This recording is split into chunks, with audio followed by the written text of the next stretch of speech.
اعوذ باللہ من الشیطان الرجیم بسم اللہ الرحمن الرحیم رب اشرح لی صدری ویسر لی امری واحلل عقدۃ من لسانی یفقہوا قولی۔ بکھرے موتی، تیسرا حصہ۔ اسماء الحسنی کے معنی اور اس کے خواص یعنی خاصیتیں۔ القیوم کے معنی اور اس کے خواص۔ القیوم جل جلالہ، سب کو قائم رکھنے اور تھامنے والا۔ خواص 9 ہیں۔ جو اس اسم کو ہر روز تنہائی میں 17 بار پڑھے گا انشاءاللہ کند ذہن سے نجات پائے گا اور اس کا حافظہ قوی اور دل منور ہو جائے گا۔ دوسرا، جس شخص کو نیند نہ آتی ہو وہ 2 آیتیں پڑھے۔ وَتَحْسَبُهُمْ أَيْقَاظًا وَهُمْ رُقُودٌ، یہ سورہ کہف آیت 18، اور فَضَرَبْنَا عَلَىٰ آذَانِهِمْ فِي الْكَهْفِ سورہ کہف کی آیت نمبر 11۔ انشاءاللہ نیند آ جائے گی۔ یہ عمل دوسرے پر بھی کیا جا سکتا ہے۔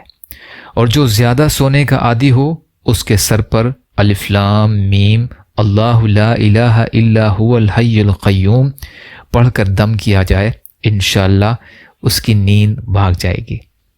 تیسرا، اگر کوئی چاہے کہ اس کا دل زندہ ہو جائے اور کبھی نہ مرے تو وہ ہر دن 40 بار یہ پڑھا کرے، یا حی یا قیوم لا الہ الا انت۔ چوتھا، جاننا چاہیے کہ الحی القیوم دونوں عظیم نام ہیں اور حضوری کیفیت رکھنے والوں کا ذکر ہے۔ حضور اکرم صلی اللہ علیہ وسلم نے اپنی بیٹی حضرت فاطمہ رضی اللہ تعالی عنہا سے فرمایا کہ یہ دعا صبح اور شام پڑھا کریں۔ یا حی یا قیوم برحمتک استغیث اصلح لی شانی کلہ ولا تکلنی الی نفسی طرفۃ عین۔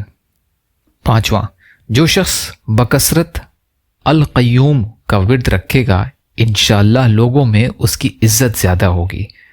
چھٹا، جو تنہائی میں بیٹھ کر اس کا ورد کرے گا انشاءاللہ خوشحال ہو جائے گا۔ ساتواں، جو شخص صبح کی نماز کے بعد سے سورج نکلنے تک یا حی یا قیوم کا ورد کرے گا انشاءاللہ اس کی سستی اور کاہلی دور ہو جائے گی۔ آٹھواں، سحر کے وقت جو کوئی بلند آواز سے اس کو پڑھے گا اس کا تصرف دلوں میں ظاہر ہوگا، یعنی لوگ اسے دوست رکھیں گے۔ نواں، جو 41 بار روز یہ دعا مانگے گا انشاءاللہ اس کا مردہ دل زندہ ہو جائے گا۔ یا حی یا قیوم لا الہ الا انت انی اسألک ان تحیی قلبی بنوری معرفتک ابدا۔ یا اللہ ہم سب کو کہنے سننے سے زیادہ عمل کی توفیق عطا فرما۔